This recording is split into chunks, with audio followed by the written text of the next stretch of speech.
What up, YouTube? Welcome out to Take a Hike with Jim. Of course, that makes me your boy Jim, aka right here on YouTube tonight. And we'll dive right into things here in just a minute. It is Tuesday night, which means you voted, we listened, right? You voted, we listened. So tonight we're going to talk about the top 10 things that we took away from our shakedown hike. In no particular order, but counting down from like 10, definitely counting down from 10 to 1, right? And what our number one takeaway was. We'd like to welcome everyone out tonight. We're supposed to have a gear video tonight, which we still will probably have after this is done, and have it uploaded on our pack, our Osprey pack. What do we think? Plus, we'll go over updates tonight on our health, our foot injury, different things like that. And we'll go over these top 10. And one of you, the subscribers, have reached out and is coming aboard with Take a Hike with Jim for the first 120 miles of the thru hike of the AT. So we're excited about that. And so, yeah, we are excited. We're geared up. We're fired up. We got our tea tonight versus our cup of double Java.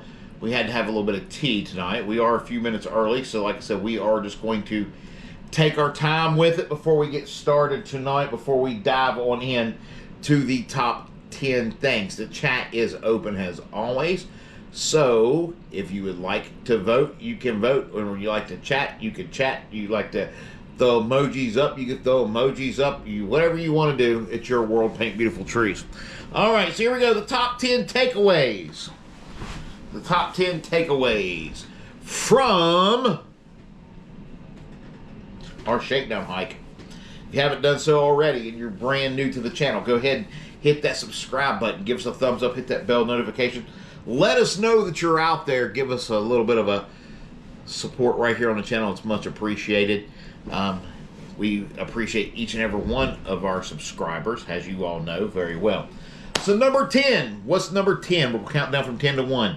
Number 10, what's the 10th number thing that I personally learned from my shakedown hike?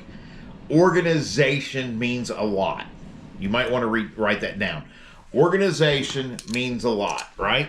So you might hear this little air mattress thing every once in a while because Kitty has decided anytime I'm in here, she's fine until I go live, she starts her thing. So she don't like the air mattress thing, right? I figured that out the other day, so there we go.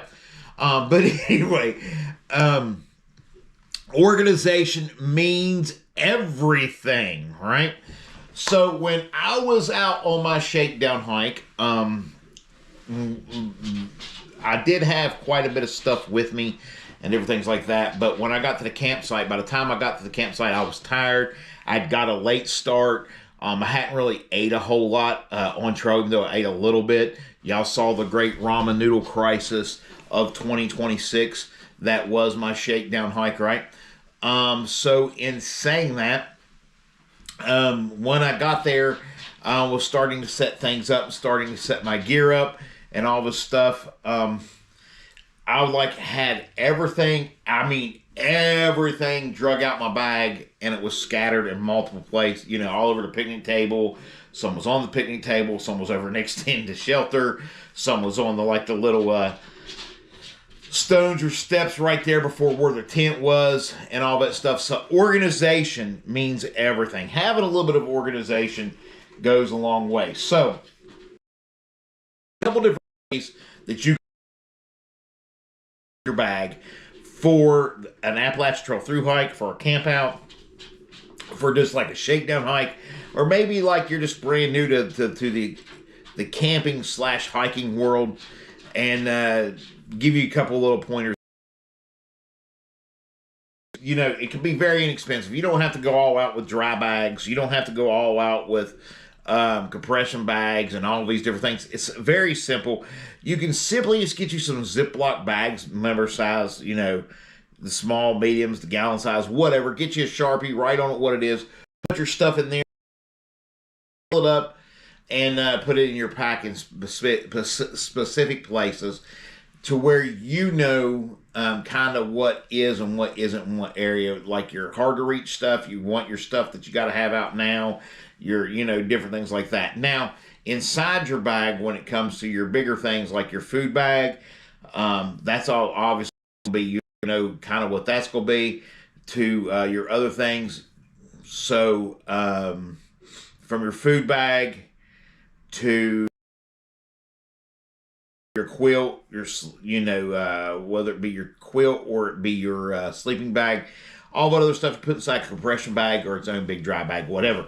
But like I said, organization means a lot. So make sure you try to organize your bag a little bit where you know where things are at, where you can get to it a little bit easier.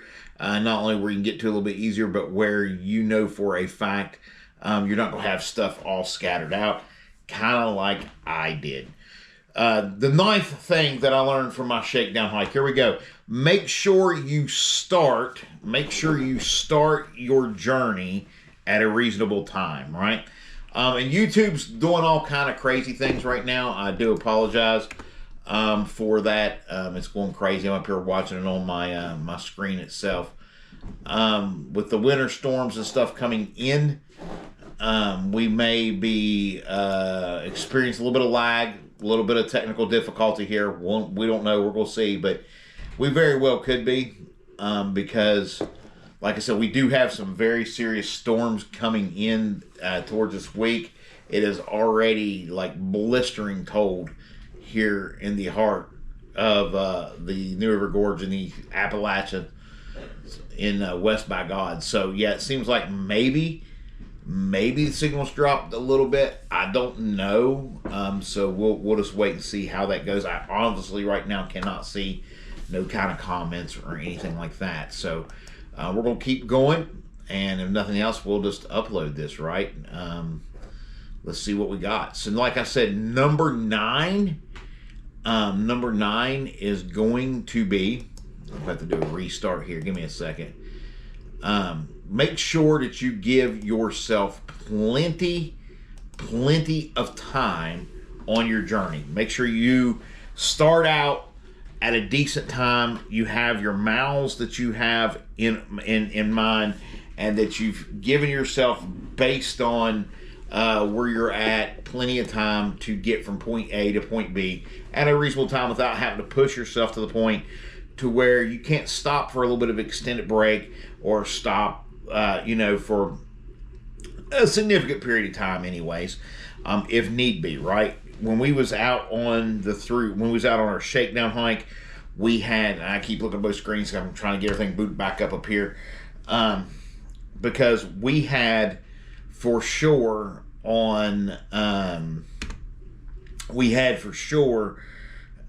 got a very later start than what we wanted to, and this time of year in the mountains here of West by God, the sun drops pretty quickly. You heard me talk about that on the shakedown hike video. So we was kind of rushed. We had to stop and deal with hot spots. We did stop and eat like a little bit of a lunch, but I felt like that we could have gave our hot spots a lot more attention looking back on what we did. I know that we've done everything textbook that we could have done, with the time frame and with the gear and the different things we had. But I think like maybe being able to maybe go to the creek or the river, kind of soak things down a little bit or dry them off a little bit more, and go from there would have been, just having that little bit of extra time.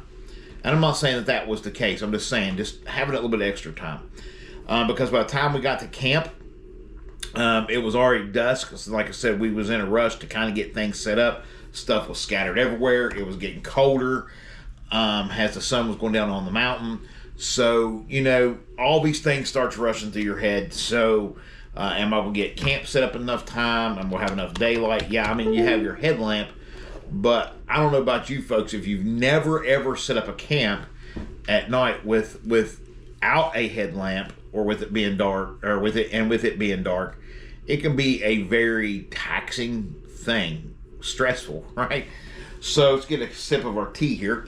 So that's what I would say there. I would say that number 9, and I'm hoping, like I said, this is still doing everything it's supposed to do. because my system's still not up to where I can see any comments or anything like that. But number 9 would be make sure that you give yourself plenty of time on your journey, and not just on a start, but on a stop too. Because say you decide that you're going to sleep in at camp or whatever, and come back out at a different time. You know, you can find yourself in a situation. Now, the trail I was on, it's kind of hard to get lost on the trail. But say you was in a situation where you was on a trail where you could potentially get lost. Excuse me. So, yeah. Make sure that you give yourself plenty enough time to do what you need to do, right? What you need to do. Hey, Jason. Finally, I can see everything working in on my fine. Speaking of bags, mine came in today. Cool. Jason's bag came in today. All right, so we had to reboot. So that's the first time I got to see anything they've ever been talking as we've been trying to fix it. The 8th thing that I think you need to be aware of, and that I learned from my shakedown hike, is, let's see, we've already talked about organization. Because I didn't write these down, I have them in my head from earlier, from this last week. We talked about the organization. We talked about the proper start and stop time. The other thing I want to talk about is the thing I wished I could have done a little bit better on this shakedown. I learned from this shakedown was it's not all about putting miles in on the shakedown. Okay, now the miles is nice. Putting in the miles and getting in the miles and doing those things is relatively nice. You know, you kind of want to test yourself. I've seen people shakedown hikes go from 3 days, 4 days, 5 days, a week. You know, different parts of the AT itself, different trails throughout the country, and different things like that. I mean, every person's got to do them, but I am going to tune in to what Dixie Carter says that we should kind of do with this, and that is go about a mile and a half, maybe 2 miles out. Set up, let you test your gear, run through things. Because that's what the shakedown hike's more about. The shakedown hike ain't necessarily about how much can you hike and how you react when you hike. It's about how your gear is going to perform. At least to me, anyway. That's what I think. And I think that was my takeaway from watching her video too. So I wish that I kind of maybe would have stopped at the first campsite versus pushing on. Not only because of the foot situation, which I think would have been a heck of a lot better for me, but because it was a better site and everything like that as well. Which brings me to, let's see, 10, 9, 8, number 7. When you finally do get where you're going, make sure you pick a good site to set up your tent and set up your camp, right? Make sure you pick out a good location. So when I done my shakedown hike, I didn't have much of a choice, right? So the Greenbrier Valley River Trail, they have it to where they have designated camping sites only. And at these designated camping sites, sometimes like the one I was at, they have shelters, and then they have tent pads. They want you either sleeping in the shelter or on the tent pad first before spreading out into the woods, obviously because of wildlife and different things like that. It ain't so much because of the plants and vegetation here, because we're pretty fluent on everything. We're pretty much got an abundance of everything here. But the tent site and the tent pad that I had for setup that they had built was, they kind of raised it up off the ground, and it was like sand, dirt, and gravel in the pit that they had, built for you to set up and put your tent on. And I was using the Gossamer the 2, and I was using some pretty these are the ones that came with it. My other ones are packed up. Yes. So I got one of them. So these are kind of like the ones I was using, right? These stakes here, and they're not a groundhog, but these are made by Nemo. These are a lightweight. They're a very good stake. I do have the groundhogs as well, the red ones. But I really like these and how these go, and they got the little notches on them and everything there as well. I don't know if y'all can see that or not. But I would set these up, and the ground was so soft, it would just pop them right out. It would just pop them right out. No matter how hard I tried to set the tent up the proper way, I couldn't get it set up properly because the site itself was just no good. It was just no good. The site itself that I picked to set my tent up in itself was just no good, right? So that would be what I tell you. Make sure you find a good enough site to set yourself up 10-9-8-7 to set yourself up when it comes to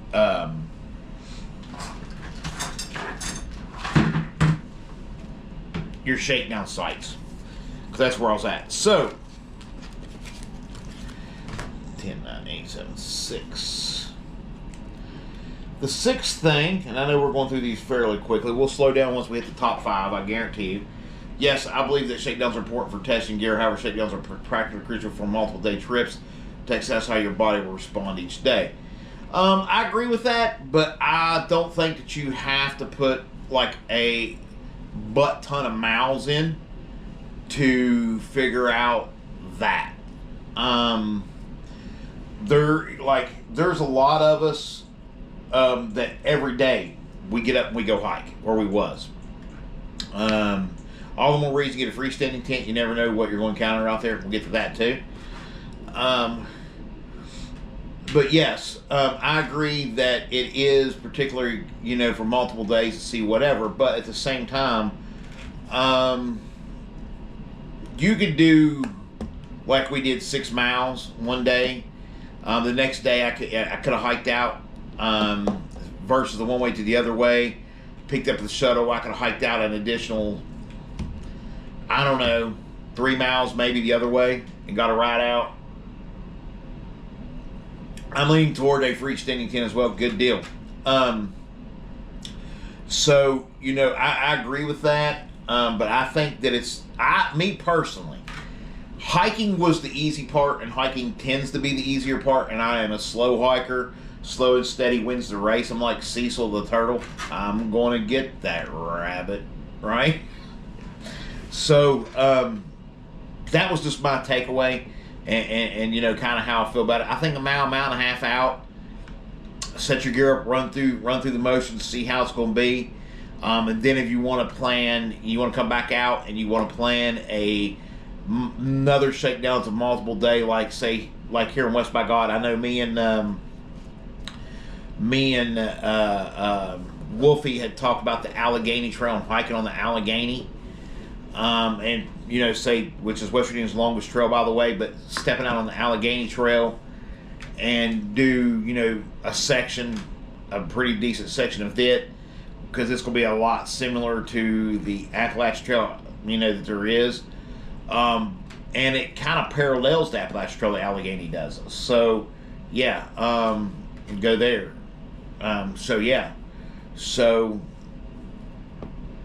your second shakedown, I can see putting in some miles, and then if you wanted to do a third, do whatever. So, but I think it's more about gear. Hey, Sparky! I'm not saying that you're wrong about backpacking journey, because I think you're absolutely right in a lot of ways, but I think it comes down to perspective on it too. And I think that it's a lot for me. It was about trusting my gear, which brings me to number 6. In the top 10 things I learned. Even when your gear goes wrong, trust your gear. Did you catch that? Even when your gear goes wrong, trust your gear. When I was out on my shakedown hike, I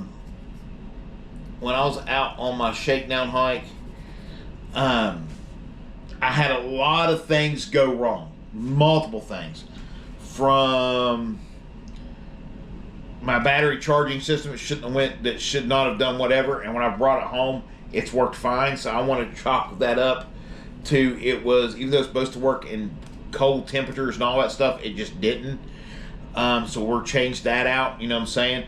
But trust your gear even when it does perform right. I had a lot of things go wrong. So if I'd have been 2 or 3 days in on this multiple day style shakedown hike, I would have been screwed.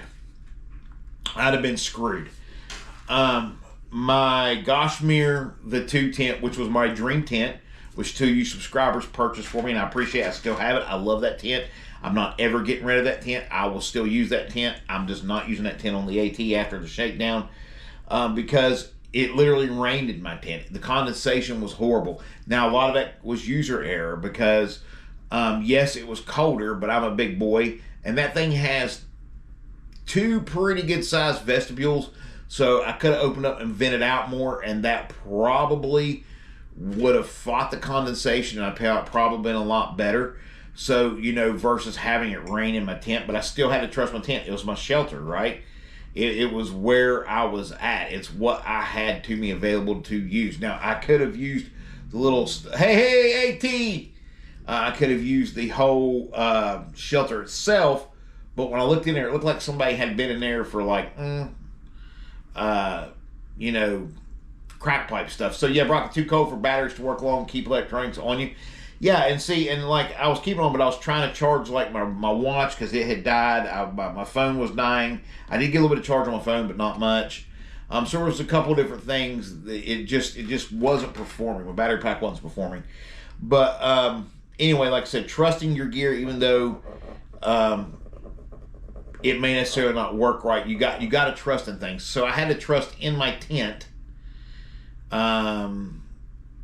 You know, it would be nice if you had a hiking partner for shakedown, so you have some kind of beer shot ideas necessary. Well, and once again, that's another part of the shakedown, I would think. My backpacking journey, you know, maybe chime in on this as well, but I think that's another part of the journey, right? I think that's another reason why we do shakedowns. How we go, not only is how's our gear going to perform, you know, in how we going to do a multiple day hikes, maybe the second thing, but how we going to do is if we find ourselves in a situation to where we have to fix gear failures, right? How are we going to react to that? You know, because there's not always going to be people around. AT, granted, there's probably, you know, quite a few people around, but for the most part, there's not always, maybe not always people around, you know, depending on the time of year you start. But anyway, so I'm saying, like, I had to trust my tent. So I trusted my tent, and like with it raining inside, I had to trust that I was going to stay warm. I had to trust that my sleeping system was going to do what I bought and purchased it to do. So even when your gear goes wrong, trust your gear. Don't ditch your gear. Don't bail on your gear when you're out there, because your gear may be the only thing that separates you from having what was like during my shakedown hike, I won't say miserable time. It could have been miserable. It could have been a lot worse than it was. It really was, you know, in the grand scheme of things when you look at it. Yes, you know, yeah, so, you know, there you go. You know, it's just one of those things, right? It's just one of those things. It's kind of hard to explain. It could have went from being in a bad situation to be very, very bad, very worse if I had ditched the tent and had to do blah, blah, blah, blah, blah, under the situation and condition that even I was in. So trust your gear, even when it's whatever. My tent wasn't set up 100% the right way, but I still had to set up my tent and use it, right? So that's just what I found out. Just trust your gear. Even when things go wrong, trust your gear. You've done your research, you've watched your videos, you've put time, you've hopefully done some field tests with it. You know what it can withstand or will not withstand. I mean, like if there had been a storm blow in the way my tent was set up, the tent would have been completely on top of me. It'd have been like a bivvy type of deal. I'm just telling you, it would have been like a lot rougher than what it was. Number 4, not all the gear that I had, what I took away. So let's just I'm trying to think of a way to word this. So number 4,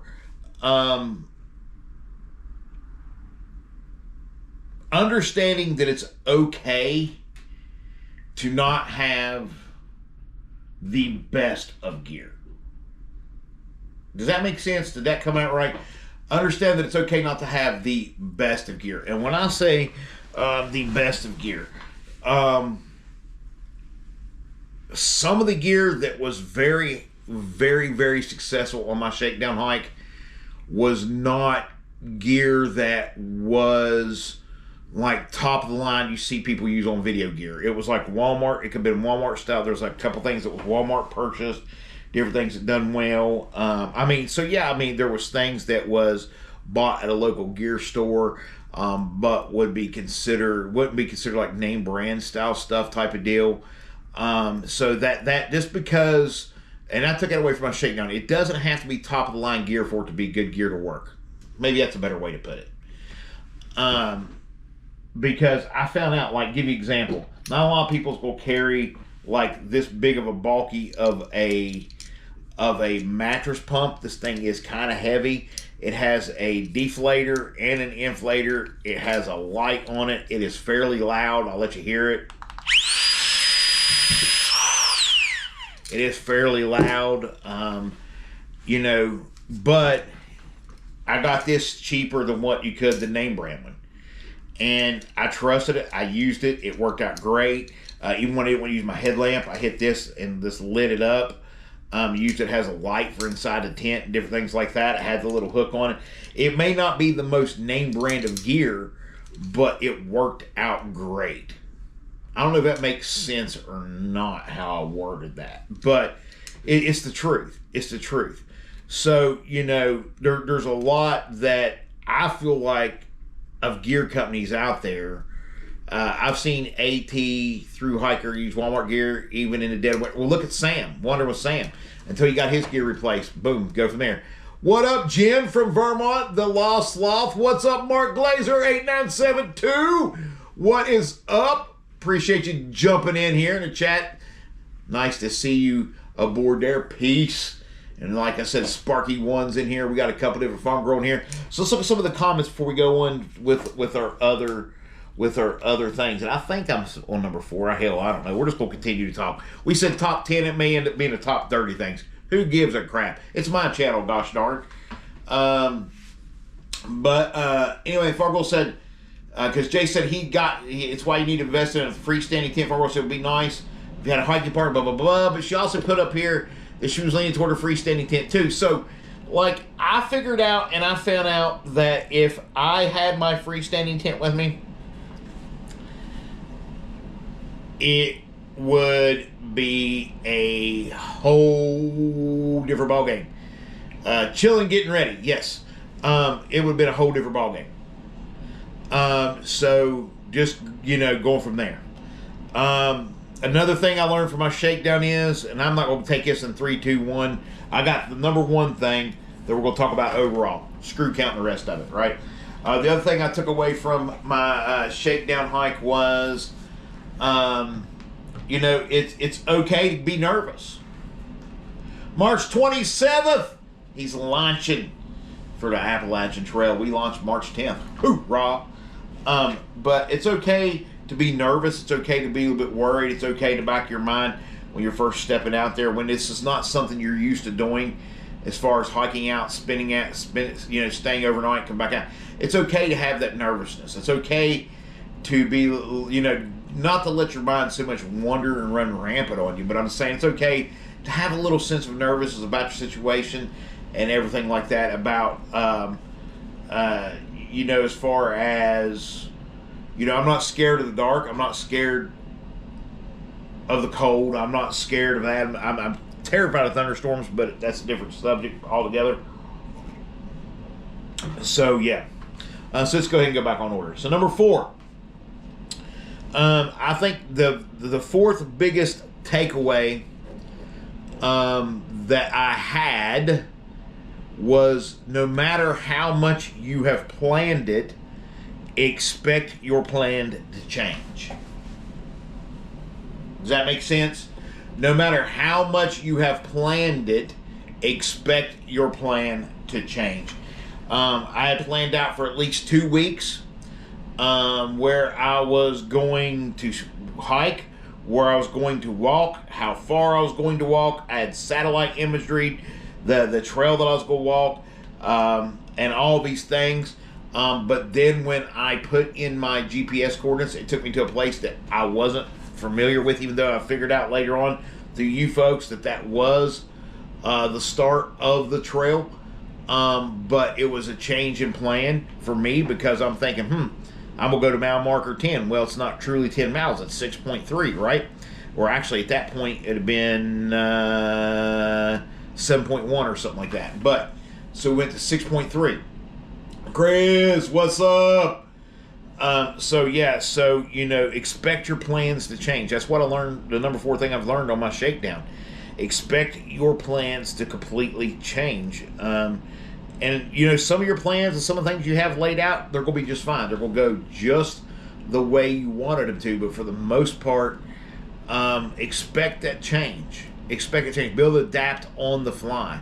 I didn't foresee having a blister take up to half the side of the bottom of my foot. I didn't foresee the whole ramen noodle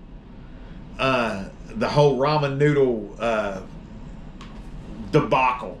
And if you're out there and you're a thru hiker and you're on trail and you eat ramen noodles, you can have them all. I don't want any. We'll just leave it at that.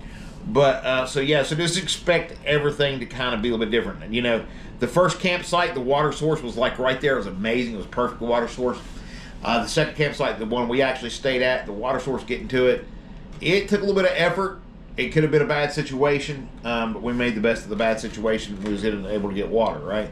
And go from there. So here we go, the top 3. We are on the top 3. And the last one, I'm saving the last one for the biggest part of this video because I'm getting ready to fire you up. I'm getting ready to fire you up over in the comment section. You get ready to go stir crazy over in the chat section when we reach number 1. I'm telling you, right? I'm telling you. Number 3, what I learned from my shakedown, like the third biggest takeaway I learned from my shakedown hike was about my hot spots and my blisters on my feet, right? The hot spots and the blisters on my feet. I'm trying to think of a way to word it. I just listen to my body. Some days bounce, some days are lazy days. Yeah, true, Brock. The third thing I took away is when you get hot spots, when you get sores on your feet or different places, as soon as you feel it forming, don't try to push to a place where you got a decent place to sit down. Don't try to do whatever. Stop what you are. Very second. Pack off. First aid kit out. If you have to sit on the ground, you have to sit on the ground. If it's wet, if you have a bear can, sit on that. If you don't, you got something else you can sit on. Try to find something to sit on, a log, a tree, something. But stop right where you're at. Address that hot spot. Address that situation. I honestly feel that my hot spot and my blister situation would not have been as bad if I'd have done that.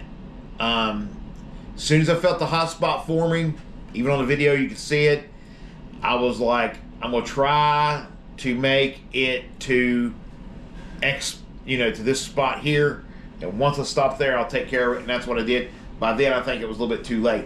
Does sound yummy? Nope, it's ramen noodles. I don't care what. They're hideous. They are horrendous. They are like the worst. I don't know. It's like the absolute worst. It's like the absolute worst. I just can't do ramen noodles. I just can't. So yeah, go from there. So the number 2 takeaway for me on the trail, or what I learned from my shakedown, the number 2 thing I learned coming off of my shakedown, bring backup food. Bring backup food, right? Because and not a lot of backup food. Bring 1 or 2 things that are backup food, or at least try the food that you're thinking that you're going to be using on trail before you go out. Let's put it that way, maybe, because that was a big thing for me when I was out there on trail. When I was out there on trail during my shakedown, I couldn't eat what I had. I had a lot of things that I could, like the nuts, the granola bars, the oatmeal. That stuff was fine. But the stuff I picked for my big meals for my lunch, like my ramen, the little chicken packets you get at Walmart, the pulled pork packets you get at Walmart. I couldn't eat those things. I don't know what it was about the taste of it and the texture. It was very off-putting to me. And I know that people are going to say that, well, once you get out there and you start getting hungry, you're going to eat whatever. Trust me, I understand it. I get that. Been through Sears training. Said that, done it, done the dance. Been there, done that. Got it. But in saying that, know what food works and bring like a little something that's different from what it was that you had already had planned. That way that you have a little backup if something goes wrong. Like a snack, something maybe don't weigh it much. Maybe some beef jerky, maybe, something like that. And for those of you out there that ain't meat eaters, I don't know how you do it, and go from there. Bring food you like. Bring food you like most food does last longer than you think. Yes. So go from there. So we are going to be spending the majority of the time on my number one takeaway from my shakedown hike. I know this has been sporadic. I know it hasn't been everywhere. I'm sorry. I'm dealing with this little head cold issue. And then today my mind's been racked. Told you. Excuse me. Get internet COVID. There you go.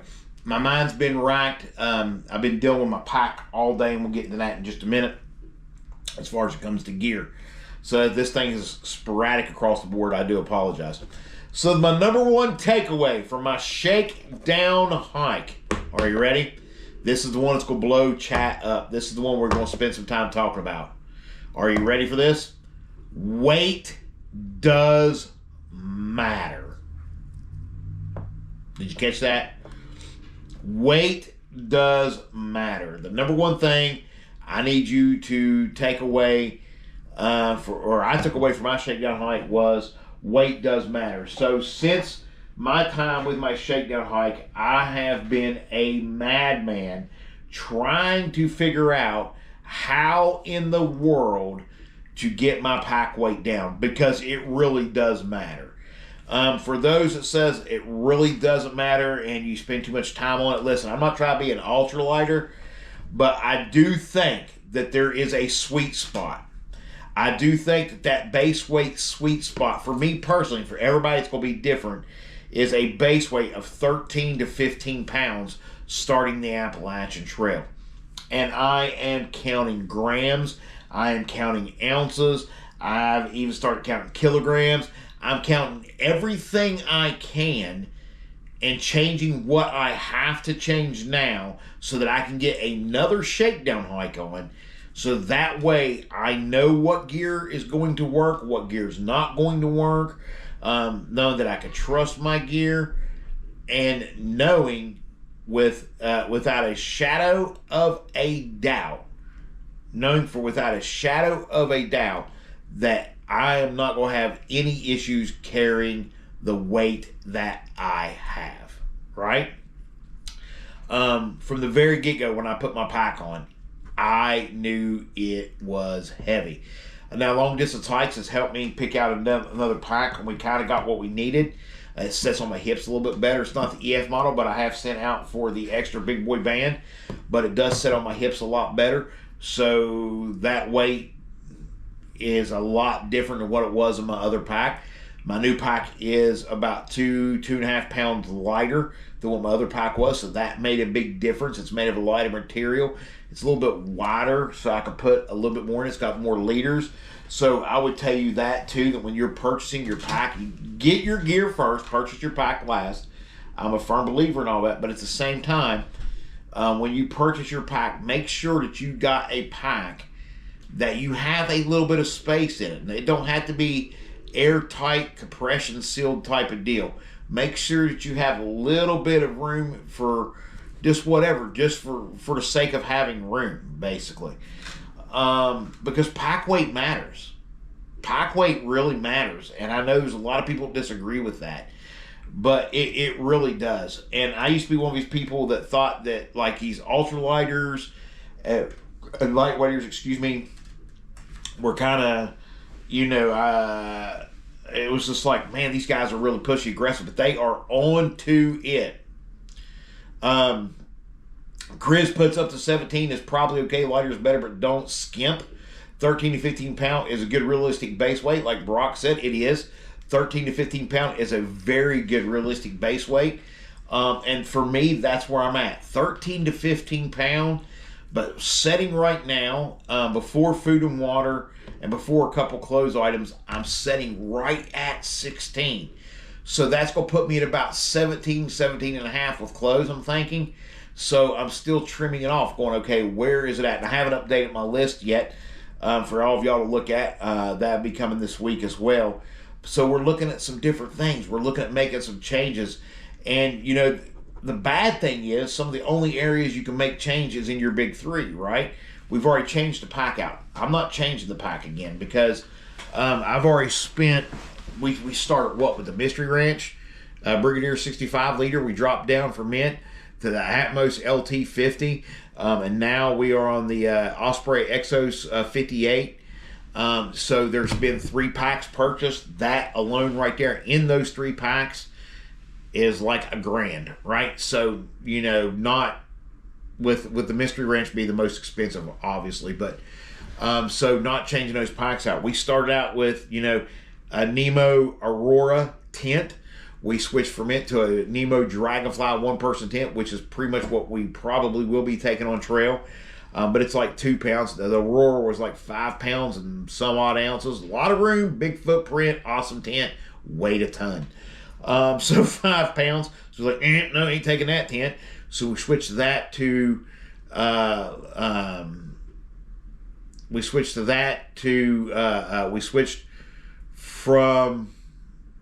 switched from the Aurora to the Nemo Dragonfly one person, which we didn't have no problems with. A little bit claustrophobic in it, a little bit, but not bad. Had problems with the Rainfly. We're getting ready to really know that we know how to do the Rainfly.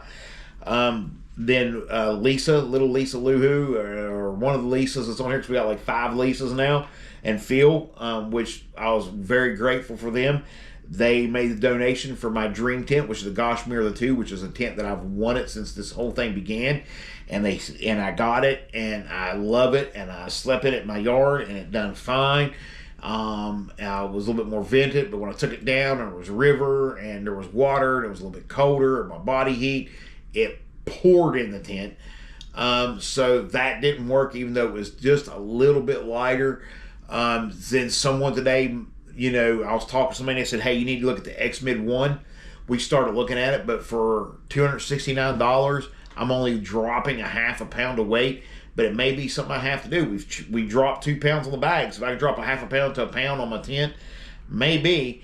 My sleeping quilt, it's non-negotiable. Like Sparky said, if it works for you, keep it or you're going to be miserable. My sleeping quilt, not changing. My sleeping quilt is not changing. Now, I have tried every way, shape, form, or fashion to include my Nemo sleeping bag. But it's just not the works. It will not, it don't want to go in this compression bag. It doesn't want to compress down the way it's supposed to. It's big, it's bulky. Even packing it loose in the bottom bag, it takes up like 80% of the room in my bag. So I'm just not, doing that. So, my sleeping quilt, my light equipment, I love that thing. It's worked out great for me. It's not changing. My sleeping pad, even though people are not going to agree with taking a Neo off, which is the car style sleeping pad because it weighs a little bit. I have the Nemo Tensor Extreme Conditions. If I could get that thing to work for me, I would take it. Hey, hike with Mike. I would take that. It weighs a little bit less than the other, but I cannot seem to get it adjusted right.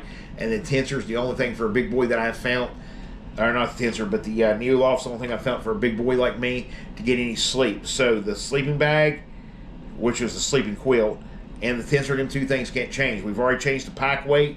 We might be able to change the tent weight a little bit. We've changed a few little grams, maybe an ounce on the cook stove. We're changing a little bit of weight on the battery pack, which is just a few ounces.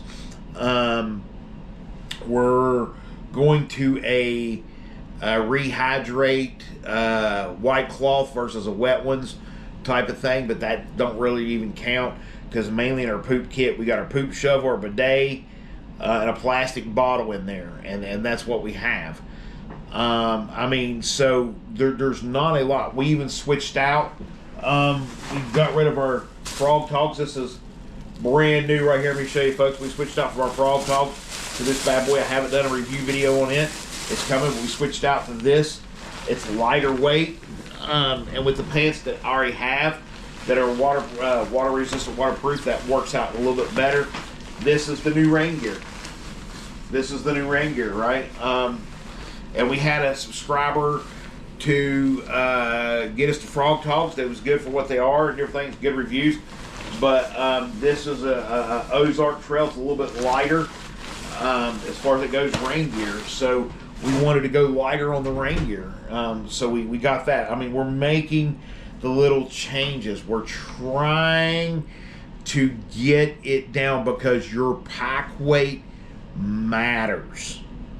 That's the number one takeaway from the shakedown, folks. I'm telling you, pack weight matters. I've had people say, well, when you lose body weight, weight's weight, and you can be able to tell the difference, and that's what it is. Listen, no. Listen. I'm telling you, when I go to step out on the Appalachian Trail, my base weight, like Brock was saying, 13 to 15 pounds. Base weight, that's where I want to be. I got to do everything to meet that quota. I got to become obsessed with everything that goes in that bag. I got to know how much it weighs. Is it necessary? If it cuts a gram, if it cuts an ounce, whatever the case may be, to get it down to 13 to 15 pounds, that's what I have to do, whether I like it or not. In the words of one of my other subscribers here, just spend the money. Do I have the money? Nope, I do not. Not right now. Budget is gone, right? So it's been gone.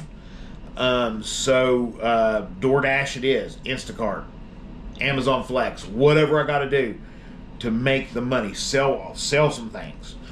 You know, whatever I got to do to get the money to get my pack at the weight to where I need to get it. That's where it needs to be. And go from there. My overall, like my new pack, which you're going to see the gear review video come on it, I put 30 pounds in it. Felt great. The 30 pounds I had in it versus the 30 pounds plus that was in my other bag, it carried different. It felt different. It was manageable. It was a little bit more comfortable. I could hike with it. I could do things with it. Do I recommend going that heavy? No. When it's all said and done, if you can keep your food and water weight with everything else you got from, now, correct me if I'm wrong, Brock, help me out here, 22 to 25 pounds overall total weight of your bag. And that's loaded food and water. 22 to 25 pounds, I think, is a realistic goal. And I think that if you do that, we'll go for another incentive to losing weight is buying smaller clothes to weigh less. Yes, and you know, obviously, and we're trying that. That's one of the reasons I'm pushing so hard to lose weight. That is getting shape. The hiking part's easy. I mean, the hiking part's the easy part. Like, I hopped on the treadmill yesterday, gear, bag, all, and walked 5 miles. You know, no hot spots, no problems on the foot, no nothing like that.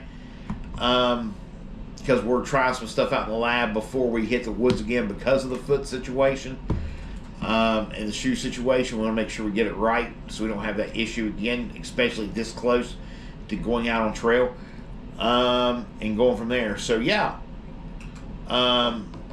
so I leave town 25ish like these. So yeah, so reasonably 22 to 25 pounds. I think that's very reasonable. I think that's a very reasonable, manageable when your gear's fully loaded. When you're fully loaded. So when people say, it doesn't matter about the weight that you're carrying, I think it does. And the lighter that you can get that base weight, the better you're going to be. And that's what I'm learning from Chase. That's what I'm learning from Brock. That's what I'm learning from a lot of you folks out there. And then some of you is like, you know, just whatever. Now, I'll give you an example. I'm taking both. I got to agree with Jason Carter on this one. I'm taking both of my Miranda Goes Outdoors Me-Go water bottles. Taking them both, right? Now, one of them will be full of water at any given time. The other one's just going to be there in my pack because, according to the Far Out app, water sources kind of starting to come too. Seems like there's a lot of water sources first starting out. Go from there and go from there. So, yeah, Bear Vault or Bear Hang. I'm glad Jason brought this up. So, I really, really, really, really, really hate bear hangs. I hate them with a passion. I hate bear hangs. And there's been people on the trail that's told me that, hey, they have them, they use them, but after they get to a certain place, they even start sleeping in a tent with their food, which I think is reckless, okay? I think if there's a bear line, you should hang a bag. If you don't have a bag, if there's a bear can or a bear, whatever, you need to store your food away from where you're at. If you don't believe that, you need to go look at the Florida Trail this year. Their post and see the guy that had his tent tore all to hell and back with him in it with the bear in Florida, right? It just recently happened a couple weeks ago, like a week or two ago. Like 2 weeks ago, actually. So, leaving your food and your smelling items within your tent with you, that's a no-go. Like, you could take that and throw it out the door. That is a no-go. But the Bear Vault 475, which is what I have, weighs a lot. It is bulky. It does have some weight to it. A bear bag would be less heavy. It would take up less space. I could save a couple pounds there. So, and I bought the 450 even just for myself. Yeah, so I think the 450 comes in right at 2 pounds. I think comes in right at 2 pounds. The 475 is just a little bit heavier, but not a whole lot, but just a little bit heavier. I mean, bear cans are extremely nice, but they are bulky. And go from there. So I don't know. Like I said, I got to do what I've got to do to get that weight down in that bag, no matter the cost, no matter how it works out. And that's just this where we're at. So maybe it's the bear can. Maybe, like I said, the bear can's got to go. It's got to go. Maybe go to a smaller bear can. Maybe try to drop a pound there. Drop like a half a pound to a pound in another tent, which I really don't want to do another tent. I really don't. Like, I sat there earlier today and I have went through my bag front to back, side to side. I've looked at everything that I can count and shave to the point of we are now at the point to where, like, we can even save a few grams if we take the brain off our pack. There's some extra webbing that don't need to be there. That can go. Learn to like the hang. Plenty of lockers, wire hangs, and cables as you move north. That seat, Chris, there you go. It's just one of the things. Which I would have to say this is a bonus thing. Maybe not from the Shade Guy, maybe from these videos that you take away is this is a bonus thing. Just because you don't like to do it doesn't mean that you shouldn't try it or do it. The 425s look like it could have worked for the weekend trips, but I wanted to be able to have extra. Yeah, so I'd go with that. Does your current base weight include your Bear Vault? My current base weight does include my Bear Vault. Sure does. Yes, JB, it does. My current base weight, not on my list, not the what's on my list, what I'm put on my video, right at 15 to 16 pounds, that is with a empty, or with my Bear Vault. I don't know. So like I said, maybe, so 10% of your weight is in the 425. Yeah. So, like I said, mine's the what, 475? Mine's next to the biggest. The 500's the biggest, and mine's the 475, so 10% of my weight. So there's quite a bit of weight in that can. So if I drop that down, that's a couple pounds. Like I said, I don't know. I'm thinking the weather's going to be bad next couple days here. So that means I'm going to be able to go out and get all the Instacart orders that I want, because nobody else likes delivering in bad roads and snow and stuff like I do. It don't bother me to drive on bad roads, snow and ice and stuff like that. So I get a lot of the orders as far as Instacart goes, DoorDash goes, and stuff like that. It's $269 for the XBid 1. I think it's worth a try. I'm going to watch some videos long before I do it, because I don't want another condensation issue. I know it has vent and different things like that. I do know it's a one-trek pole tent. along with the other setups and different things like that. I've seen some of you guys out there use that tent. But I don't want something that's going to have even the slightest chance of having a lot of condensation. Where the Dragonfly Nemo ain't gonna happen. You know, it's too well vented, and the material that it's made with it's just too well done. So you know, Nemo makes one that's a few ounces heavier than the X-Med one that's considered the equivalent to that. I think it's the Hornet something. Correct me, I don't got it off the top of my head. Could look into that. But once again, I can't justify continuing to spend money on gear. I just can't. And we're just too close. So let me know what y'all think. You know, like I said, I'll have the updated list the next day or two, probably tomorrow, on what is in the bag. Matter of fact, how would you folks feel about Friday night appreciation night? We always read your comments. How would y'all feel about we clear the table, turn the camera, light it up over here, and we go through what's in the bag on Friday? What's in the bag? What do y'all think about that? Let me know. Put it in the comments. Put it in the chat before we get out of here. If you think that's a good idea or not, or if you just still want to do the subscribers appreciation on Friday. 'Cause I only like doing 2 lives if I can a week, right? Throwing the third one in there, kind of reckless. X-Mid 1 or the X-Dome, which is freestanding. X-Dome. See.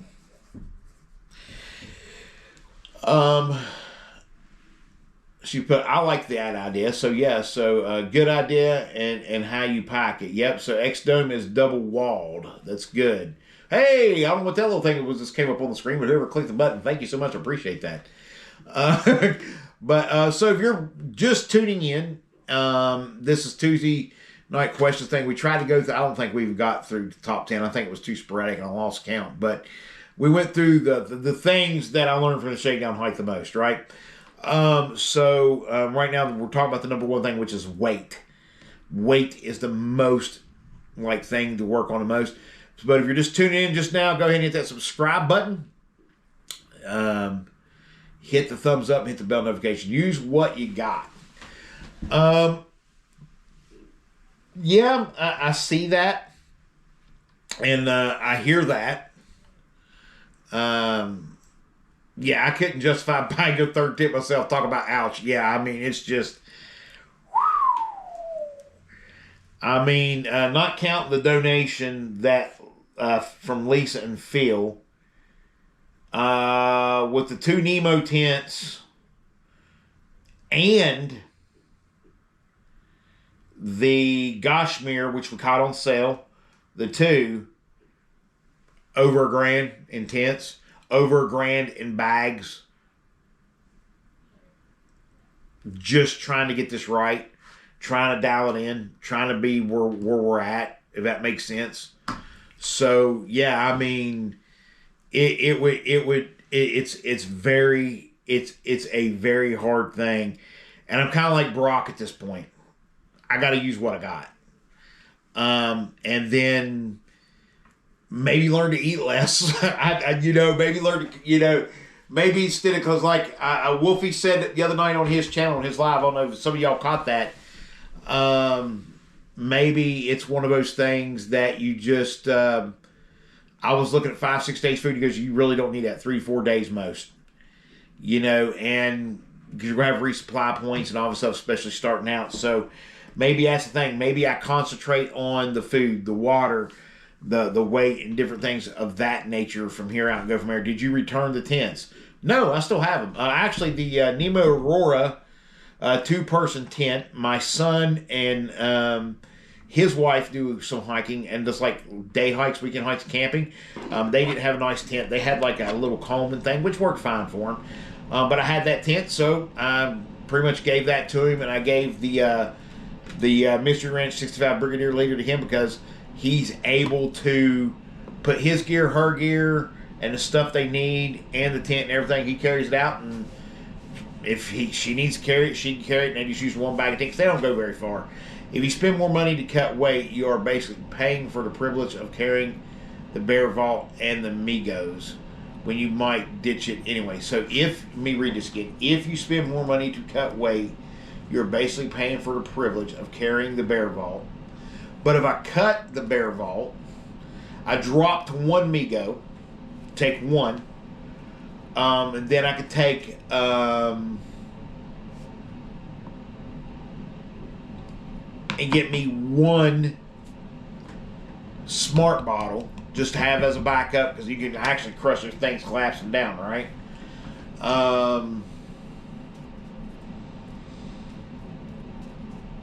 I really like my Migo. I really like the Migo. But the smart bottle system, you're cutting weight. You're kind of right. You kind of got me there, JB. I'm like Jason on it, but you kind of got me on it, because, man, that stung a little bit, because spending more money, that's what I'm doing. Yeah, I mean, I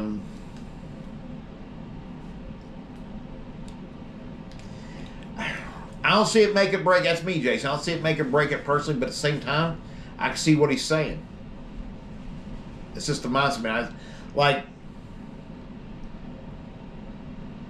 can I get away with carrying an empty smart bottle for backup in case I needed it, and just carrying my Migo for my primary drinking bottle? Can I get away with that?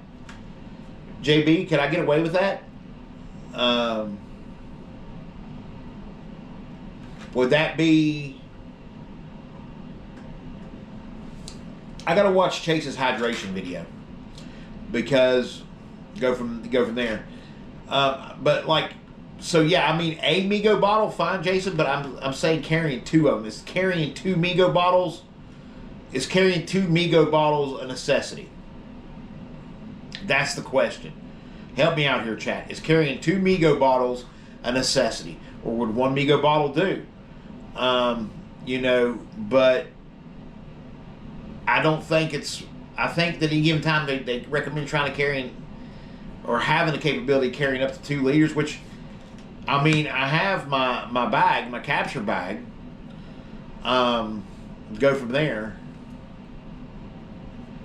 As a cyclist, I see people chasing bike weight, carbon, everything, wheels, stern saddle, etc. It's cheaper to lose weight in your belly. Hey, and we're working on that. We're working on that. We're on the shots. This is week 2. And today I've had 6 chicken wings and a sandwich. That's what I've had all day. So, I'm working on it. Krez says, desire 1 liter plus 0.75 for regular carry.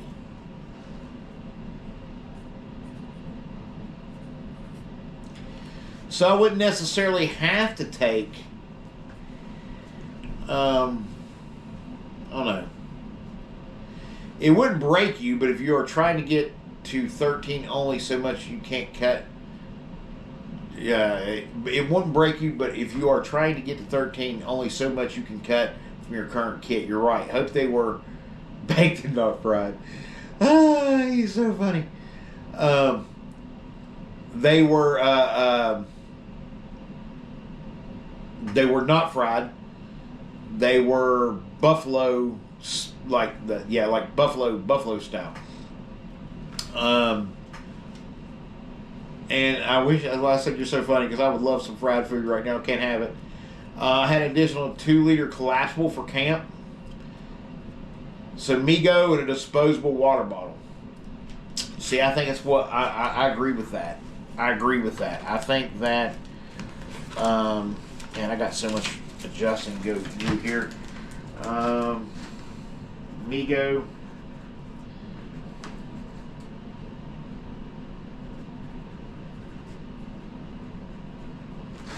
So yeah. So Friday night, because we've had a couple of you say they thought that would be cool, good idea. I think Friday night I'll have everything cleared off. I'll have my pack. We're going to have everything laid out. We're going to go through it as a group. For subscribers' appreciation, we're going to go through it as a group. And we're going to see what we can have, what we can't have. I think you're in a good spot where you are. YouTube, it makes everyone think they need to sleep under a shower curtain and cold soak everything. So that's what works for you. Say, JP, I'm right there with you. I'm going crazy. I just, it's just like, I told my wife earlier, I said, yes, I've spent some nights out. I field tested. I've done a shakedown, but I haven't spent one night on the AT. And we're talking more gear changes and more money. It's like, oh my God. I carry 2 Migo bottles all the time. I would drop my base weight somewhere else so I can take other things I really like. So go for it. So AT walk talk. So okay, so Friday we're gonna go through it. We're gonna have it. We're gonna set it up. We're gonna be going. Okay, this is what we're taking. This is so far as what we got. This is what we're taking. What do y'all think? We'll go from there. We're gonna get a gear weight. We're gonna do the weight right there live. Friday. What the little scale says is what it says. Then we will start talking about what we can cut and where we can go from there. Most base weights I see are 16 plus.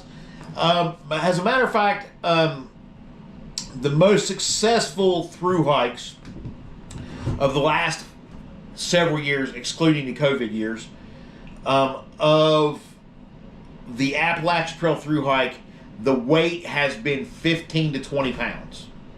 The base weight has been 15 to 20 pounds. I just personally, with food and water, and when it's all said and done, do not want to be over that 25, 26 pound mark. So that's why I'm trying to keep my base weight down before that. It's not about trying to be ultralight or any of that stuff, but I really do appreciate what Chase and these other people have been able to do, and what they go through up here, and what they go through here, and what they go through here, driving them crazy as far as putting everything together. I saw what the six-packers took, and they survived. Very minimal per person. Yes, I mean, it is. It's a very minimal thing. I mean, we've even cut our electronics down. GoPro's not going. The woman I summited with and hiked New Hampshire and Maine with carried 40 to 50 pounds. Whoa! Not me. She's more of a man than I'll ever be. I think Grimm's pack, it was heavier than the rest of the pack. Six-pack, he carried most of the meals. The average for 2025 was 15 pounds. Yeah, so it's like that seems to be the going average, right? 15 to 20 pounds. Somewhere around there. So, yeah, I mean, we just got some things. So, Friday, we will break everything out. We'll go from there. So, I don't know. I haven't talked to the person. I won't name them by name unless they want to put it over in the comments. They can, because they are here. They are in the chat. If they want to put it out there, they can. Because, you folks know me. I'm not very big. I don't believe in blowing people's names up. Everything I have is USB-C. So, one cable, 1 acre Neo brick, 1 battery pack would work for me. So, I'm taking 1 battery pack. I'm taking my phone. Of course, I got my watch, and I got my headlamp, and I got my air mattress thing. That's my electronics. That's it. Plus or minus 5 pounds is not going to make or break your hike. It's not. It's just, I don't want, I just, like, I really, really, really, really, for some reason in my head, call it I don't know. Something in my head has got it to where it's like you don't want to be more than about 25 pounds after food and water. So how do you cut? How do you make it? And it starts with your base weight. And then I guess you start looking at food. Once you get out there, you start looking at food. What's the food weigh? What do you take? You take a dry food? What you can take? What type of, what are you willing to eat? What are you taking? I mean, are you willing to eat a lot of wraps and peanut butter? Or, it's just go from there. It's all at our head, Jim. Yeah, see, that's what I'm saying. It's just like, but anyway, so in saying that, where I was going, the person is in the chat. Before we get ready to jump off here, the person is in the chat. If they'd like to say who they are and everything, that's fine. I do not name people out. I do not call people out. I do not drop names because you never know when somebody wants to keep things secret and professional and different things like that. We're going to do that, and then we're going to do our shout-outs. One of the subscribers, shave your head and trim your beard. That's weight. No. That's warmth. And plus it hides scars from where I was burned. Anyway, so one of the subscribers has messaged me, and they have changed their plans from May of doing 120 miles or so of the Appalachian Trail. They have changed their plans, and they are going to step out March the 10th with your boy Jim here. I'll take a hike. They're going to step out with me at Amicalola Falls, right? And they're going to step out with Amicalola Falls on March 10th. And it's one of you that's in the chat. And I appreciate that so much. And I'll be calling. We'll be having the phone conversation and talking and getting to know each other a little bit better as far as that goes. But yeah, so they're going to walk from Amicalola to over the first 120 miles to put us past the tower down into a town there somewhere. I'm excited about that. So if anybody else wants to come out and hike after that and do sections of this with me, hey, feel more free to do so. I know Jason has even talked about maybe even doing the Grayson Highlands and going from there. But yeah, I have a buddy to start with. And there it is. It's AT Walkie Talkie, but it's me. Can't wait. Like I said, I wasn't going to drop the name. Wanted to. But I wanted to drop the name, but I don't drop the name. So AT is going with me for the first 120 miles. And so we're going to have a great time and everything.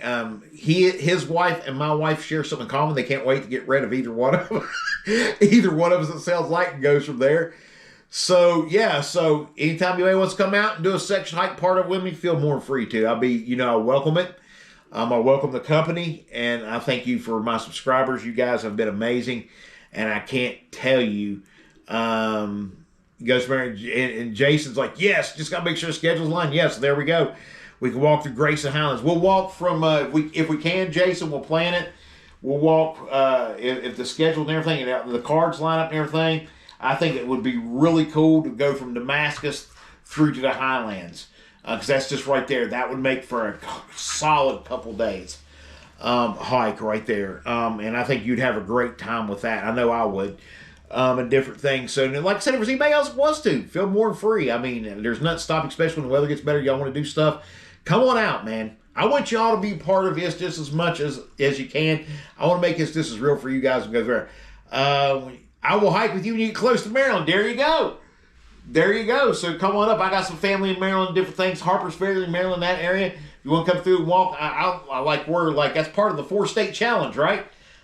Which I don't know that I'll do because I'm not big on the whole 40 miles. But if y'all want to come out and hike, come out and hike, man. I'm telling you, I would love to have the subscribers, the ones that can, that are willing and able and can financially do so without hurting yourself financially and physically and health-wise. I would love for y'all to come out and be a part of the journey and different things. And if you don't want to be on camera, you won't be on camera and everything like that, and go from there. And speaking of some different things, the lovely Lady L dropped her third video. I don't know if y'all watched that or not. Watched that one and different things like that. And then there is, what's this cat's name I started watching? Let me see what's this cat's name. Marion, thank you so much. Commented on some just ate a donut for you. Dixieland for Hunter one of us made Jessica Mills, not Carter. Jessica Carter was on Designing Women. There you go. There you go. Get used to it. So yeah, so why I keep saying Dixie Carter? I don't know why. I don't know why. I don't know why. So we'll get there. But there was somebody else that I met up with, different things like that. So yeah, if y'all want to come on out, come on out. I'd be more than happy to have you. I'd be more than happy to go from there. But all right, folks. So Friday night, it's set in stone. We're going through our gear together. We're going to go through it. We're going to have it laid out. Well, what I have, what we're going through. We're going to do the weight. We got the hanging thing. I'm going to try to get a digital scale because my other one went to be with Jesus. If you know, you know. And go from there. But give shouts. Tent Life Crisis. Continue to do what you're doing. Everybody else out there have been following different things. Hiking on a Prayer. Y'all need to go check out her channel. I'm telling you, you don't know what you're missing. She had a shakedown in her backyard where she stayed out. I think that was Hiking on a Prayer. That stayed out in her yard. It was cold. Testing gear. Phenomenal. Make sure you check these folks. The Frontline Mentality. Make sure y'all check these folks out. Also, give a shout out to our boy AT Walkie Talk. Me and him's going to talk and do a couple things here in a couple days. Next day or so, and get that all going. I'm excited. Looking forward to it. All right, folks. It always cuts off my ending anyway, so I want you just to take a hike if you can, but we're going to sit down, we'll go through things. We will see y'all Friday at 7 o'clock with all of our gear, and let's see what we got going on the hike with us, all right? We'll talk to you then. Thank you so much for tuning in. Sorry this was so sporadic and everywhere tonight across the board. I do apologize. We will dial it in. It's just been a very rough day.